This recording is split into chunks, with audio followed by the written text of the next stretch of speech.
안녕하세요, 청취자님.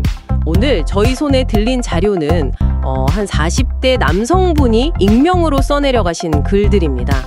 읽는 동안 참 가슴이 먹먹해지고 때로는 정말 숨막히는 그런 고통이 고스란히 전해져 오는 기록들이었어요.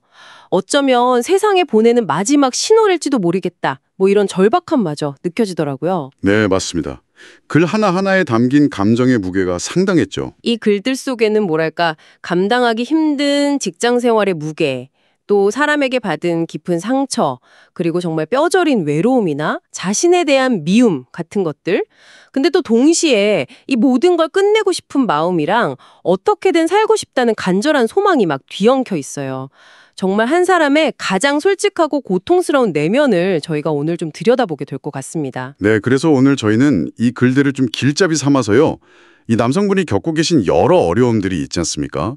이게 어떻게 좀 복잡하게 얽혀 있는지 그 매듭을 좀 조심스럽게 한번 따라가 보려고 합니다. 극심한 직무 스트레스, 그러니까 번아웃이죠. 이게 관계에서의 트라우마랑 만다고 또 이게 다시 사회적인 고립이나 자기 혐오로 이어지면서 정신건강 전반을 잠식해가는 과정에 보이거든요. 이걸 글쓴이의 생생한 목소리를 통해서 좀 추적해 볼 텐데요. 단순히 내용을 정리한다기보다는 글에 담긴 그 감정의 경험의 무게를 청취자님과 함께 좀 느끼고 이해해 보는 것. 그게 오늘 저희 작업의 핵심이라고 할 수 있겠습니다. 네.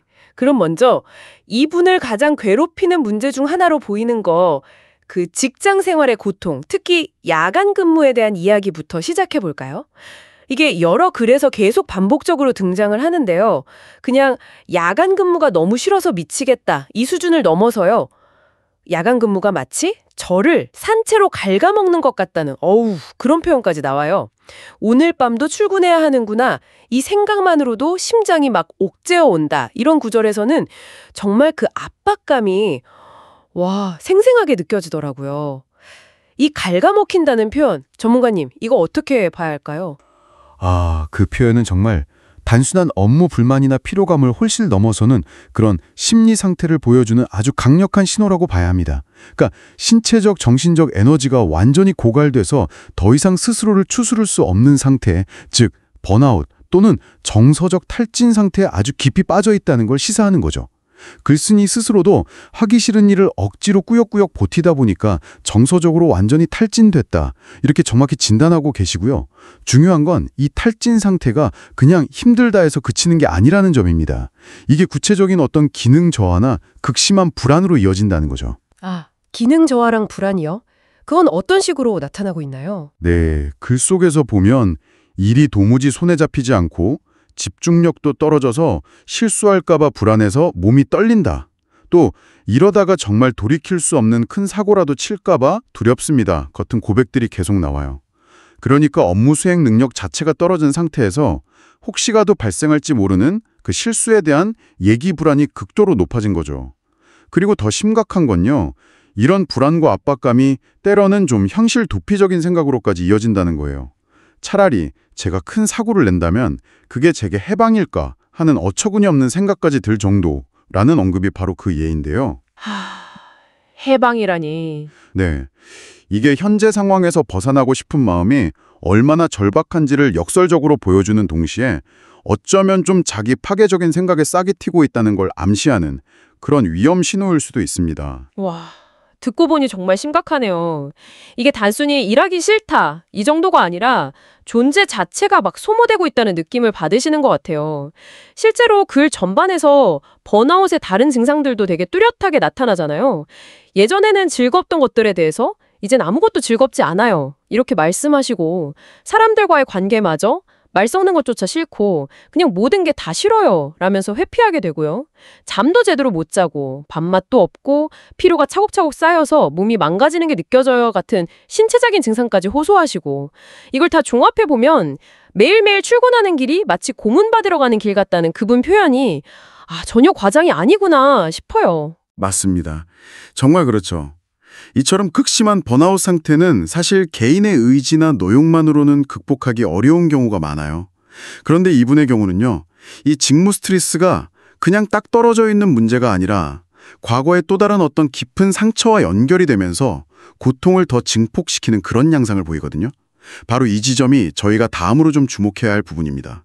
직장에서의 탈진이 어떻게 과거의 관계 트라우마와 상호작용하는지 말이죠. 네, 바로 그 관계 문제요. 글쓴이 분이 과거에 함께 일했던 동료와의 관계에서 큰 상처를 받았다고 여러 번 언급하시잖아요. 자신이 배신당했다고 느끼고 그 사건 때문에 사람에 대한 신뢰가 완전히 깨져버렸다. 이렇게 말씀하시는데 상처 자체도 물론 고통스럽겠지만 그 이후의 상황이 더 힘드신 것 같더라고요. 아, 정확합니다. 트라우마라는 게 그 사건 자체도 중요하지만 그 이후에 그 사건이 어떻게 해석되고 또 처리되는지 여기에 따라서 지속적인 영향을 미치게 되거든요. 이분의 경우를 보면 제가 당한 그 끔찍한 상처를 당사자는 아무렇지도 않게 넘기고 심지어 회사에서 여전히 잘 지내는 모습을 볼 때마다 속에서 천불이 나고 가슴이 찢어지는 것 같다. 이 부분에서 해결되지 않은 분노하고 깊은 억울함이 느껴지죠. 네. 왜 나만 이렇게 고통받아야 해? 결국 나만 바보 되고 손해본 거잖아 하는 생각이 머릿속을 떠나지 않는다고 하시고요. 이건 단순히 과거의 일이 아니라 지금도 계속되고 있는 현재 진행형의 고통인 겁니다. 근데요, 이 분노하고 억울함 속에서 좀 혼란스러운 부분도 있어요. 분명히 자신이 피해자라고 느끼시면서도 동시에 나만 잘못한 사람으로 남는구나. 내가 뭘 해도 결국은 가해자가 되고 모든 게 내 탓인 것처럼 되어버린다. 이러면서 스스로를 막 비난하거나 자책하는 모습도 보이거든요. 심지어는 가해자로 몰리는 상황 자체에 대한 두려움도 크신 것 같고요. 이 상반된 감정은 어떻게 이해해야 할까요? 정말 중요한 지점을 짚어주셨어요.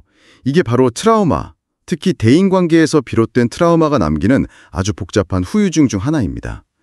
피해 경험은 당연히 극심한 분노와 억울함을 유발하죠. 그런데 동시에 내가 왜 그런 일을 당했을까? 혹시 나한테도 원인이 있었던 건 아닐까? 하는 어떤 자기의심이나 자책감을 불러일으키기도 해요. 아, 그렇군요. 특히 주변 반응이나 상황 전개가 내 생각과 다르게 흘러갈 때, 예를 들어서 가해자로 오인받거나 내 피해가 인정받지 못하다고 느낄 때, 이런 혼란과 자기 비난은 더 심해질 수 있습니다. 내가 뭘 해도 가해자가 된다는 그 반복적인 생각은 어쩌면 자신이 통제할 수 없는 상황과 타인의 시선 속에서 무력감을 느끼면서 스스로를 방어하기 어려운 상태에 놓여 있다는 걸 반영하는 것일 수도 있어요. 그렇군요. 분노랑 자책이 막 뒤엉켜서 더 큰 혼란을 겪으시는 거네요. 근데 여기서 더 복잡한 건요. 그토록 상처를 준 상대방에 대해서 여전히 어떤 미련이나 복잡한 감정을 느끼고 있다는 점이에요. 내가 아직도 그 사람을 좋아해서 이러는 걸까? 아니면 이건 그냥 지긋지긋한 집착인가? 이렇게 스스로에게 묻기도 하고 미치도록 짜증이 나면서도 문득 지금쯤 뭐하고 잘 지내고 있을까 궁금해하는 제 자신이 한심하다고 토로하기도 하세요. 사랑이랑 미움, 분노랑 그리움이 막 뒤섞여 있는 것 같아요. 네, 그야말로 감정의 롤러코스터라는 표현이 딱 들어맞는 상황이죠. 심리학적으로 볼 때 이런 강렬한 애증 관계는 종종 해결되지 않은 어떤 정서적 유대감이나 의존성을 반영하기도 합니다. 아, 유대감이나 의존성이요? 네. 배신감과 분노 아래에 어쩌면 과거에 느꼈던 긍정적인 감정이나 그 관계에 대한 기대 같은 게 완전히 사라지지 않고 잔재처럼 남아서 내면의 갈등을 일으키는 거죠. 이런 감정의 혼란은 그 자체로도 매우 고통스럽지만 더 나아가서 스스로의 감정조차 믿을 수 없게 만들어서 자존감을 더 떨어뜨리는 요인이 됩니다. 내가 느끼는 이 감정이 진짜인지 아니면 병적인 집착인지 구분하기 어려워지면서 자기 자신에 대한 확신마저 흔들리는 거예요. 아, 스스로의 감정을 믿을 수 없게 된다는 말씀이 정말 와닿네요. 실제로 이분은 자신의 그런 격한 감정이 혹시라도 잘못 표출될까봐 엄청 불안해하시는 모습도 보이거든요. 이 주체할 수 없는 분노나 억울함이 잘못 전달돼서 혹시 법적인 문제로까지 번지면 어쩌나 무섭다. 또 순간적으로 감정을 통제하지 못하다가 더 큰 문제를 일으키면 정말 끝장이다. 이런 두려움을 반복해서 언급하세요. 네, 그 두려움은 단순히 어떤 법적 문제에 대한 걱정을 넘어서는 겁니다. 자신의 감정 조절 능력 자체에 대한 불신, 즉 자기 통제력을 잃어버릴까 봐 공포를 느끼는 거죠. 자기 통제력 상실에 대한 공포? 그렇죠. 과거의 트라우마 경험, 현재의 번아웃 상태, 그리고 이렇게 복잡하게 엉킨 감정들이 다 합쳐져서 스스로를 약간 시한폭탄처럼 느끼게 만드는 거예요. 언제 터질지 모른다는 불안감 속에서 살아가게 되고 이건 결국 자기 자신을 믿지 못하고 더욱 위축되는 악순환으로 이어지죠. 이런 상태에서는 뭐 타인과의 건강한 관계는 물론이고 자기 자신과의 관계마저 파괴될 수 있습니다. 직장에서의 탈진, 관계에서의 깊은 상처와 혼란, 그리고 스스로에 대한 불신까지 이 모든 게 쌓이면서 이분은 정말 점점 더 깊은 고립감 속으로 빠져드시는 것 같아요. 글 속에서 온 세상이 저를 버린 것 같고 속마음을 털어놓을 사람 하나 없이 텅 빈 방에 혼자 있는 시간이 너무 괴롭다. 이 넓은 세상에 정말 나 혼자만 덩그러니 남겨진 기분이다. 이런 표현들이 계속해서 등장하거든요. 혼자라는 느낌이 정말 사무치시는 거죠. 네, 그 고립감은 단순히 물리적으로 혼자 있는 상태를 넘어서는 겁니다. 심리적이고 사회적인 단절감을 의미하는 거죠. 특히 어딜 가나 사람들이 저를 이상하게 쳐다보는 것 같고 제가 마치 전염병 환자라도 되는 양 피하는 시선이 느껴진다. 어휴. 그럴수록 저는 더 깊은 동굴 속으로 숨어들 수밖에 없다는 대목은 그분이 경험하는 소외감의 깊이를 아주 극명하게 보여줍니다. 타인의 시선을 부정적으로 해석하고 그게 다시 스스로를 고립시키는 행동으로 이어지는 그런 악순환이죠. 이런 경험은 결국 나는 세상에 받아들여지지 못하는 존재구나 하는 부정적인 자기인식을 강화시키게 됩니다. 그리고 이런 깊은 고립감은 결국 자기 자신에 대한 미움, 그러니까 자기 혐오로 이어지는 것 같아요.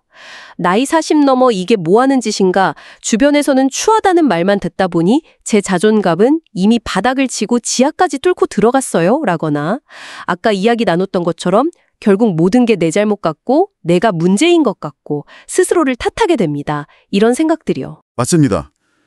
사회적으로 고립되고 관계에서 상처받은 경험은 종종 나는 사랑받을 가치가 없는 사람, 나는 실패한 사람, 이라는 내면의 목소리를 키우게 돼요. 이분이 거울 속 자신을 보면서 야, 너는 왜 이렇게 실패한 인생을 살고 있니?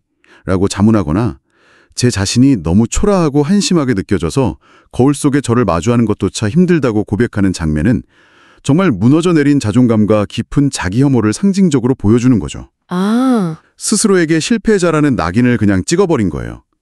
이 낙인이 너무나 강하게 느껴지기 때문에 외부 세계와의 연결은 물론이고 자기 자신과의 건강한 연결마저 불가능하게 느끼는 상태에 이른 것으로 보입니다. 이 모든 고통들, 번아웃, 트라우마, 고립감, 자기 혐오, 이게 다 응축되면서 결국에는 삶을 스스로 마감하고 싶다는 생각까지 하게 되시는 것 같아요. 솔직히 매일 죽고 싶다는 생각이 들어요. 아무런 희망도 미래도 보이지 않아요. 이대로 조용히 사라지고 싶다. 그냥 녹아 없어지고 싶다. 이제는 더 이상 숨 쉴 힘조차 남아있지 않은 것 같아요. 같은 표현들은 정말 상황의 절박함을 그대로 보여주는 것 같습니다. 심지어 스스로 자신의 상태를 마치 제 발로 진흙늪에 빠져 허우적대다가 결국은 서서히 질식해버릴 것 같은 극한의 절망감이라고 표현하기도 하셨죠. 네, 그 표현들은 이분이 겪고 있는 고통의 깊이와 절망의 무게를 가늠하게 하죠. 그런데 여기서 정말 주목해야 할 어쩌면 가장 놀라운 지점은요. 이토록 처절한 절망의 끝자락에서도 삶에 대한 마지막 희망의 끈을 완전히 놓지는 않았다는 사실입니다. 여러 글들 속에서 서로 상반된 목소리가 동시에 발견돼요. 상반된 목소리요? 어떤? 네, 그러니까 죽고 싶다는 절교 속에서도요. 그런데 그럼에도 불구하고 아주 가끔씩, 정말 아주 가끔씩 살고 싶다는 생각이 듭니다. 또 이 지옥 같은 현실에서 어떻게든 벗어나고 싶다는 절박함이 저를 붙잡습니다. 그리고 가장 강렬하게는 아니요, 끝내고 싶지 않습니다. 저는 어떻게든 살고 싶습니다라는 외침이 여러 번 반복해서 등장해요. 살고 싶다는 외침? 네, 심지어 한 길에서는 과거 심리상담 중에 놀라운 회복 탄력성이 있다는 말을 들었다는 사실을 언급하기도 하세요. 회복 탄력성이요? 네. 이 회복 탄력성이라는 게 어려운 역경이나 스트레스에 직면했을 때 이걸 극복하고 다시 일어서서 적응해 나가는 마음의 힘을 의미하잖아요. 현재 그분이 겪고 있는 극한의 절망감 속에서 이 회복 탄력성이라는 단어가 등장했다는 점 자체가 저는 매우 인상적이고 중요한 단서가 될 수 있다고 생각해요. 절망의 가장 깊은 곳에서도 살아남으려는 어떤 본능적인 힘이 여전히 꿈틀대고 있다는 증거일 수 있으니까요. 와, 정말 그러네요. 그 깊은 어둠 속에서도 살고 싶다는 외침이 있다는 것 자체가. 그래서인지 이분은 아주 작은 시도들을 해보려는 모습도 보이세요. 뭐 AI 관련 공부를 새로 시작해 볼까 생각하시거나 자신만의 이야기를 담을 유튜브 채널을 만들어 볼까 구상하기도 하시고요. 하지만 동시에 문제는 그럴 에너지가 남아있지 않다는 거예요. 시작할 엄두조차 내기 어렵고 어쩌다 시작해도 금방 포기하게 돼요. 무언가 해보려고 해도 그것마저 버거운 순간들이 너무 많습니다. 라면서 현실적인 어려움을 토로하시죠. 휴직을 진지하게 고려하시는 건 역시 이대로 가다가는 정말 죽을 것 같아서 제가 살려고 발버둥치는 마지막 몸부림이라고 표현하시는 데서 그 절박함과 동시에 생존 의지를 엿볼 수 있는 것 같아요. 그렇습니다. 세운 시도에 대한 생각과 그걸 실행할 에너지의 부재, 그 사이의 간극, 그리고 휴직이라는 마지막 카드까지 고려하는 모습은 그가 얼마나 필사적으로 현재 상황에서 벗어나려 애쓰고 있는지를 보여주는 거죠. 결국 이 모든 글들은 단순히 고통을 토로하는 것을 넘어서 이 복잡하고 무거운 짐을 혼자서는 더 이상 감당하기 어렵다는 도움을 절실히 요청하는 구조 신호, SOS라고 해석해야 합니다. 구조 신호. 정말 와닿는 표현입니다. 실제로 불 곳곳에서 그런 절박한 요청들이 반복되죠. 네, 맞습니다. 제발 저 좀 도와주세요. 누구라도 좋으니 제발 이 고통에서 벗어나게 해주세요. 저 혼자 힘으로는 도저히 안 될 것 같아요. 제가 실패한 인생이 아니라 다시 살아갈 수 있는 사람이라는 걸 제발 누가 좀 알려주세요. 그리고 마지막으로 제발 저를 이 깜깜한 어둠 속에서 꺼내주세요. 라는 이 반복되는 호소는 이 글들이 향하는 궁극적인 목적이 무엇인지를 명확하게 보여줍니다. 그것은 바로 연결되고 싶다는 갈망, 이해받고 싶다는 소망, 그리고 다시 살아갈 힘을 얻고 싶다는 간절한 바람인 거죠. 자, 오늘 저희는 한 40대 남성분이 익명으로 남기신 글들을 통해서 정말 이제 한편의 처절한 내면 기록을 함께 따라가 보았습니다. 지옥같이 느껴지는 직장 생활과 거기서 비롯된 번아웃, 과거 관계의 상처가 남긴 트라우마와 현재 진행형의 갈등, 또 그로 인해서 깊어진 사회적 고립감과 스스로를 향한 미움, 그리고 이 모든 절망의 무게 속에서도 기적처럼 발견되는 살고 싶다는 가느다란 희망의 목소리까지.